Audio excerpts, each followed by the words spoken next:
পূর্বের সরকারের আমলে টাকা ছাড়া কোনো চাকরি হতো না, কিন্তু গত 5 বছরে 1 টাকাও না দিয়ে রাজ্যে 1.5 লক্ষ বেকারের চাকরি হয়েছে।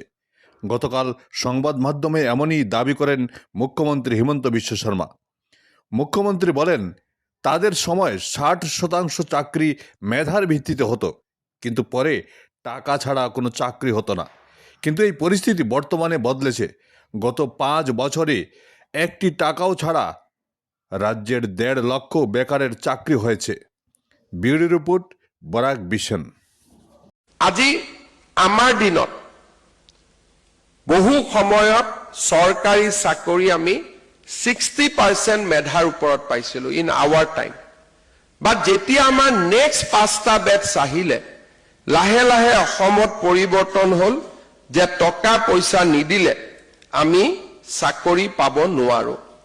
এটা সময়ত এনেকুৱালৈকে আহি গ'ল যে ACS অফিচাৰ হ'বৰ কাৰণে 1 কোটি টকা ঘোষ দিব লাগে। 1 crore. And these are recorded evidence. মই এনে কোৱা নাই যে 1 কোটি টকা নিদিলে আমি ACS অফিচাৰ হ'ব নোৱাৰো। চতুৰ্থ শ্ৰেণীৰ চাকৰিৰ কাৰণে 5 লাখ, শিক্ষক আদিৰ কাৰণে 12 লাখ 15 লাখ, এই ধৰণে এটা বজাৰত অঘোষিত ৰেড কাৰ্ড চলিছিল।